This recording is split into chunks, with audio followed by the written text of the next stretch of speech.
Le Paris Saint-Germain arrache la victoire 3-1 dans les dernières minutes de jeu face à la Berrichonne de Châteauroux. Châteauroux relégable en national, relégable. Le Paris Saint-Germain s'est fait dominer par une équipe de 3e division et qui en plus de ça, relégable. Ce qui s'est passé ce soir, malgré la victoire 3-1 du Paris Saint-Germain, est très très grave.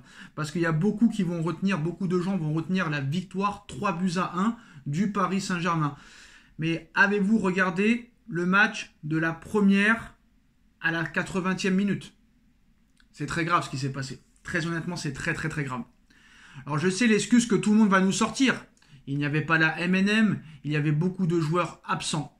Est-ce une raison? Est-ce une excuse pour expliquer encore une fois cette prestation médiocre et catastrophique, limite honteuse du Paris Saint-Germain ce soir? On va me dire, j'exagère. La victoire a été gagnée, c'est le principal, la qualification. Non, moi je vais au-delà de ça. Et je pense que ceux qui connaissent très très bien le football et très très bien le Paris Saint-Germain savent très bien que dans les prochains matchs, ça va être dramatique ce qui va se passer. Alors peut-être que le match contre Angers, la semaine prochaine, mercredi, tu vas t'imposer tranquillement, mais après tu as un calendrier de fou contre des équipes qui mettent une intensité incroyable. Le Stade Rennais, l'AS Monaco, l'Olympique de Marseille, 2 fois le Bayern de Munich. Tu ne pourras pas continuer à ce niveau-là si tu veux espérer gagner et espérer te qualifier contre le Bayern de Munich. D'ailleurs, je peux vous le dire, contre le Bayern de Munich, très clairement, ta seule chance, c'est que le Bayern continue à avoir des blessés. Lucas Hernandez, c'est out. Manuel Neuer, indisponible jusqu'à la fin de saison, comme Lucas Hernandez.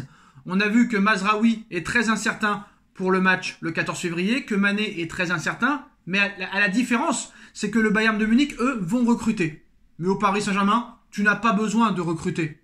Très clairement, tu n'en as pas besoin. Tu as un Marquinhos exceptionnel. Tu as un Sergio Ramos étincelant.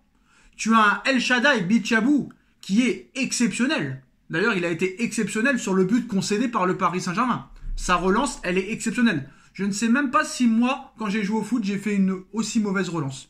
Pour que le ballon, tu le dégages et que ça revienne sur tes pieds, très clairement, c'est grave. Je l'ai vu dès le match contre le Racing Club de Strasbourg que El Shaddai ne valait rien. Et il l'a encore prouvé ce soir, El Shaddai n'a aucun potentiel. Honnêtement, va faire du basket.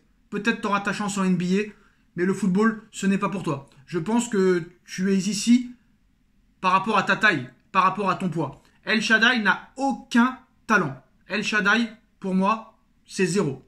Contrairement à Warren Zaïre-Emery, qui a été étincelant. Pour moi, Warren Emery, ce soir, c'est l'homme du match. 16 ans et demi, le mec, il est d'une facilité déconcertante. Le mec, il a nagé au milieu de terrain. C'est la seule chose positive ce soir, Emery, avec peut-être la prestation de Hugo Ekitike. Même si j'en attendais beaucoup mieux. Mais la prestation de Warren Emery ce soir, très très très bien. Honnêtement, j'ai envie de te dire, 16 ans et demi, il a fait la leçon aux autres milieux de terrain. Un Vitinha que je ne reconnais pas, même si ça a été mieux à la fin. Fabian Ruiz, quand il est rentré, on l'a même pas vu. Carlos Soler, heureusement qu'il marque parce qu'il est transparent. Pablo Sarabia, pour moi, n'est même plus un joueur de football. Il ne sert strictement à rien. Mukiele est d'une nullité, mais incroyable. Mukiele ne sert à rien. Mukiele n'apporte strictement rien dans cette équipe.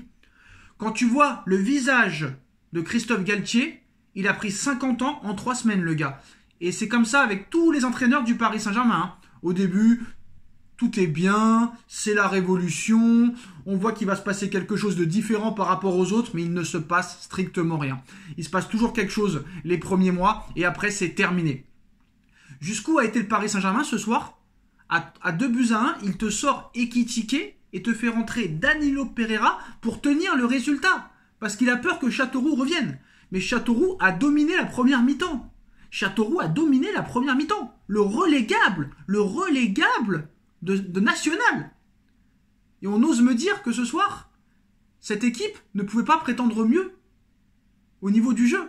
À un moment donné, il faut arrêter. Il n'y a aucune profondeur de banc. Les remplaçants ne sont pas au niveau. Carlos Soler, malgré son but, inexistant. Fabian Ruiz, il est rentré, on l'a pas vu. Les déchets techniques, c'est incroyable. Ce qu'a montré Châteauroux ce soir, c'est complètement cohérent. Et en plus, le but Le premier but du Paris Saint-Germain de Hugo Ekitike, c'est sur une faute défensive du Paris Saint-Germain. De Châteauroux, excusez-moi. C'est sur une faute défensive. C'est pas un exploit individuel ou un exploit collectif, le but d'Ekitike. C'est une erreur défensive de Châteauroux. Sur les 3 buts, c'est une erreur défensive de Châteauroux. Il n'y a pas de construction, il n'y a pas de fond de jeu, il n'y a pas de rythme, il n'y a pas d'intensité. Il n'y a rien. Et tu vas te retrouver contre Rennes, contre Monaco, tu vas avoir beaucoup de mal. Contre Marseille au Vélodrome, tu vas avoir un mal fou, parce que Marseille joue très bien. Marseille met beaucoup d'intensité, comme Rennes, comme Monaco. Mais quand tu vas te retrouver contre le Bayern de Munich, tu vas pas comprendre ce qui t'arrive. Ces mecs, je sais pas ce qu'ils ont, mais ils n'ont pas envie de jouer au football. On dirait qu'ils n'ont pas envie de jouer au football. C'est complètement dramatique. Et je pense que personne n'en prend conscience. Ce soir, tout le monde va retenir le résultat seulement, mais pas le fond. Très clairement, pas le fond. Moi, c'est l'un des Paris Saint-Germain les plus faibles que j'ai vu depuis très longtemps. Et je ne pensais pas que c'était possible de faire pire que Pochettino. Marquinhos, je suis désolé, ça serait peut-être le moment de lui faire goûter le banc pour voir, pour qu'il y goûte. Je pense qu'il y goûte pas assez. Parce que Ramos et lui, là, c'est catastrophique. Alors Ramos, ce soir, je ne vais pas le critiquer parce qu'il est rentré 20 minutes. Mais je pense que Marquinhos doit aller voir un petit peu ce qui se passe sur le banc. Le déchet technique de Vitinha depuis quelques mois, en devient même étonnant et surprenant. Pourtant, je l'aime bien. Aucune idée de comment Galtier va pouvoir très clairement faire monter cette équipe pour qu'elle soit prête face au Bayern. Alors je les connais les commentaires de ce soir. Il n'y avait pas les titulaires, il n'y avait pas les titulaires, il n'y avait pas les titulaires. C'est le seul argument que vous avez. Vous avez besoin de la MNM pour exploser Châteauroux? Non, c'est pas possible. D'accord, ce soir, il y a 3-1, mais le score ne reflète pas l'issue du match. Très clairement. On continue à jouer comme des merdes. On continue à jouer comme des merdes. Voilà. On n'ira pas loin. On n'ira pas loin, quoi qu'il en soit. Et ça va être dramatique. Ça va être dramatique ce qui va se passer au Paris Saint-Germain. On verra ce qui va se passer d'abord le match contre Rennes dans pas longtemps. Ce sera déjà une bonne chose à savoir. Si ça reste un petit peu dans la continuité de Lens. Parce que le match contre Angers mercredi, je pense que Paris va gagner parce que Angers c'est très très faible. Allez savoir quand même.